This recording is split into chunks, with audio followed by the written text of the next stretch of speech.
joined by North Carolina head coach Joe Bresci, student athletes Chris Cloutier, Brian Balkin, Luke Goldstaff. First, we'll have an opening statement from Coach, followed by questions for the student athletes, and then we'll have some questions for Coach Bresci. First, my wife Julie and my 4 girls are back there, Sam, Abby, Lucy, and Emily. Couldn't be more thrilled for them and to share this moment with all of us.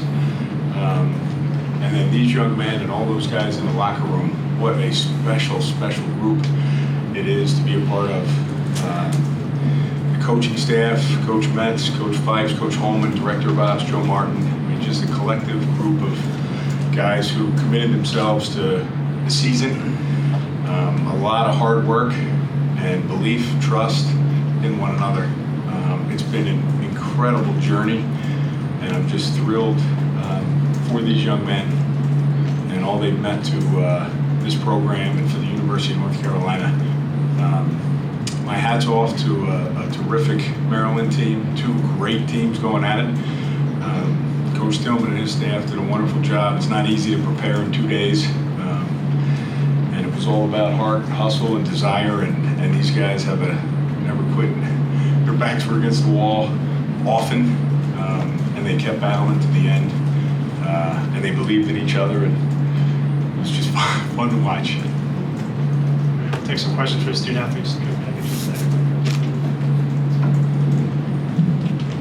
Sure, let's go second row here. First of all, to all 4, congratulations. But to Brian, what was going through your head through that last minute of regulation and then that first few minutes of overtime? Well, I knew that we had struggled a little bit on man down, and usually that's one of the strong points of our team. Definitely one of the strong points of our defense. We always get pretty hyped in practice for man down. So I knew that, what better time to make a stop on man down than overtime to win the national championship. I knew the defense felt the same way. I knew, the offense had faith in myself and the other guys in front of me. Rotated quick, gave up the shot that I wanted to see. Was lucky to make the save, clear the ball, and then my buddy Kluch here was able to put it away and get us the title. First time. Thanks, Brian. Sure, in the middle here.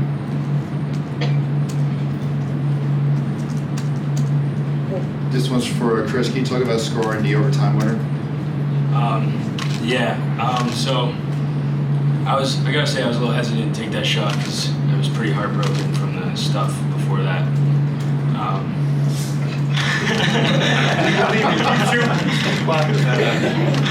But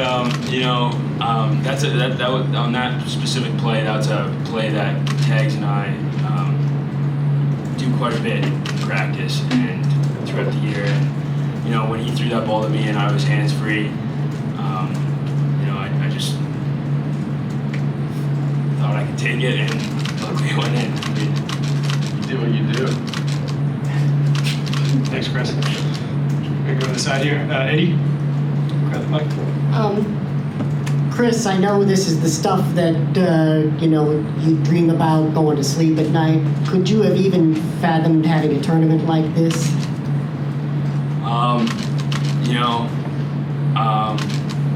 I was telling my friends earlier in the year that, everyone on this team believed that we could absolutely do it this year. And, getting here and being able to have the end of the season that we did is truly amazing. And, I couldn't have had any of my success without any of these guys right here. Me not really being the fastest guy on the team, can't really just set up myself. So, I have guys like Luke here and Ponch drawing all the attention, and then me kind of just getting the dunks. Thanks, Chris. Go to the side. This is for Luke. Brian obviously makes the huge save. Chris makes the shot. But you're in the middle of the stuff. That happened at the end of reg and in overtime. Talk about what happened between you and McCarney and just the emotions that are obviously all over a moment like that. These two definitely saved my butt. But it's just a bang play. I wasn't thinking, and I can't blame them. on anyone but myself, so it's definitely my fault. And thank God I had these two to save me from a lot of mental disasters after that. Got your back, baby. They had my back. Thanks, Luke. One more question for the players in the back there. Luke, to that, how long did that minute feel like in the box? Felt like pretty long. But once I saw Balkan make the save, I mean, got a jolt of energy, and then we went down there, and Chris stuck it home, so it's great. Thanks, Luke. All right, we'll send the student athletes back and take some questions for Coach Bresci in a moment.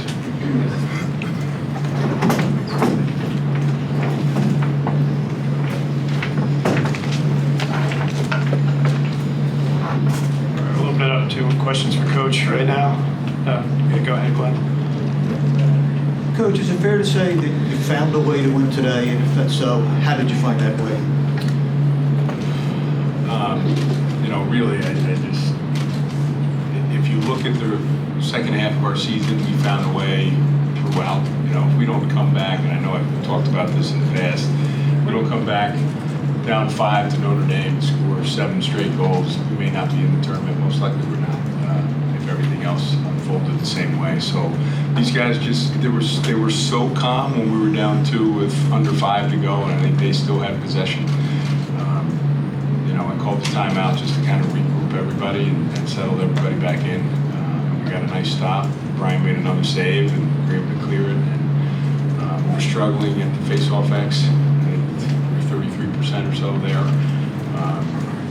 But we kept battling, and that's the way we've done it all year long. And so we never wavered in our faith and trust and belief that we were going to win. Wow.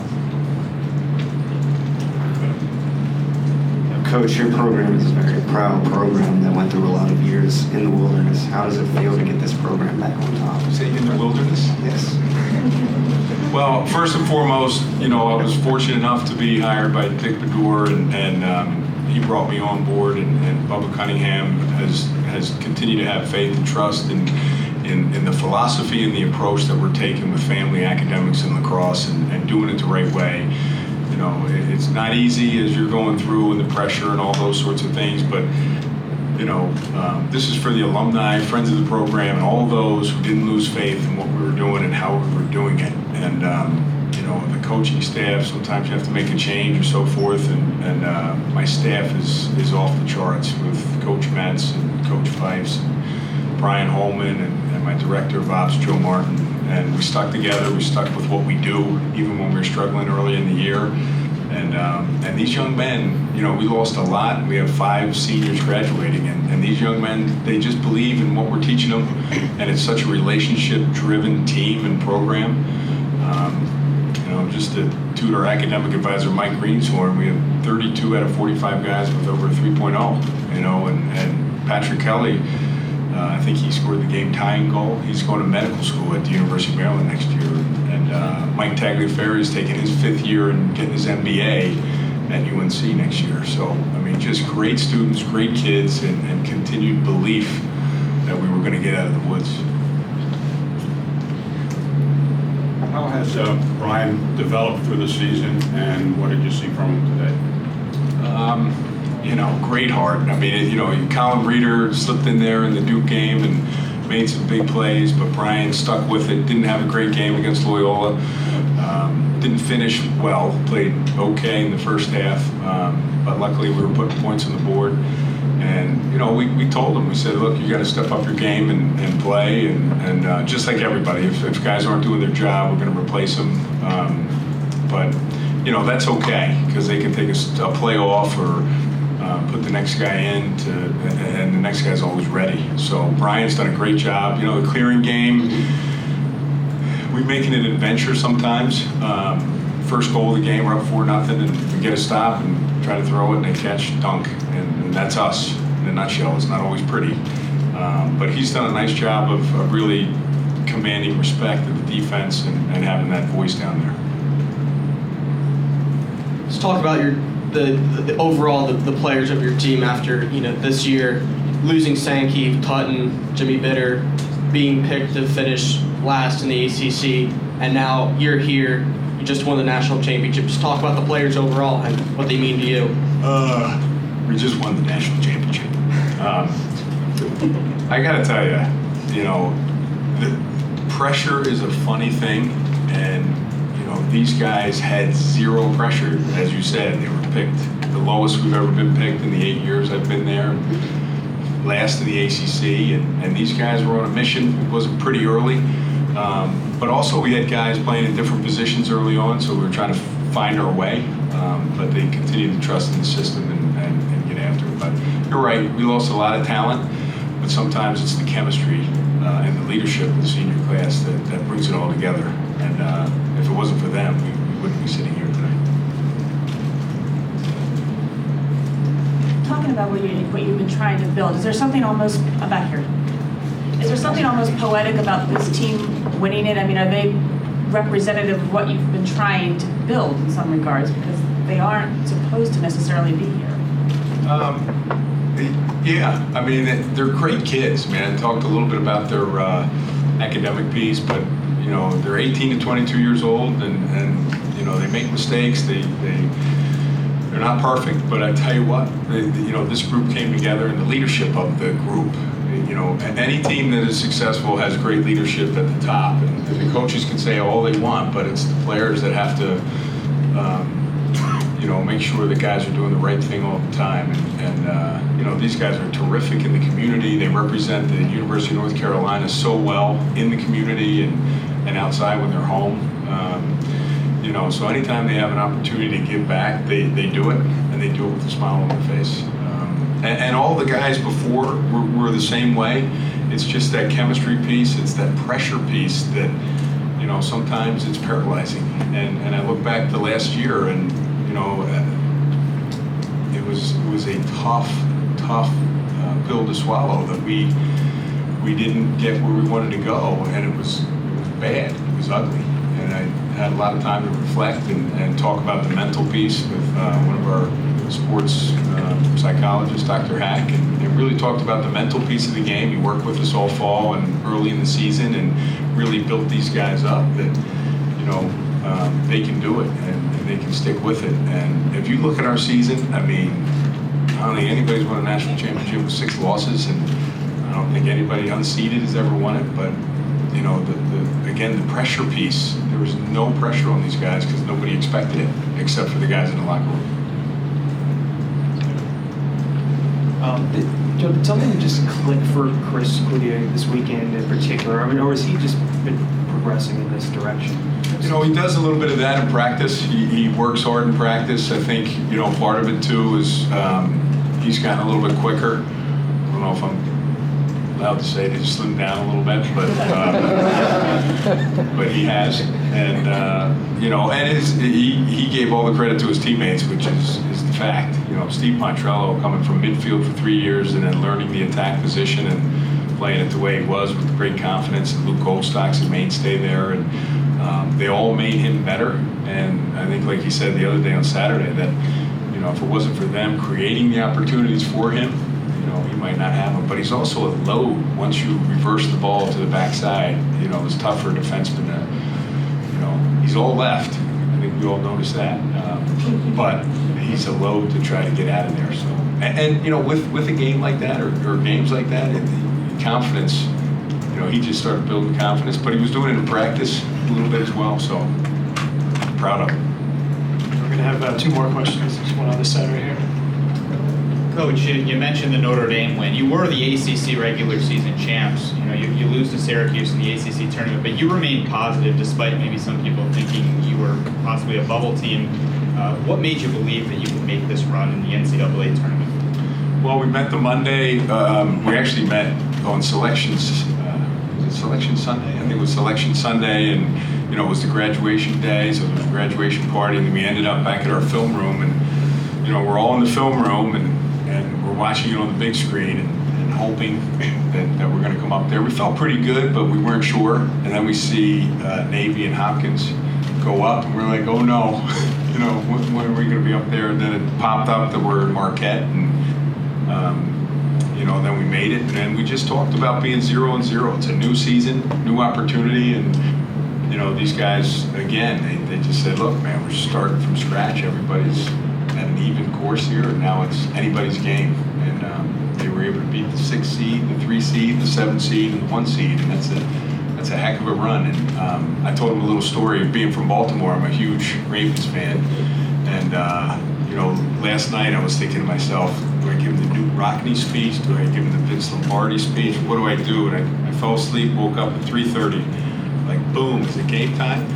And I turned on the TV, and it was Ray Lewis's face. And Ray Lewis is on NFL Network. And I looked at him, and he gave the 2000 run.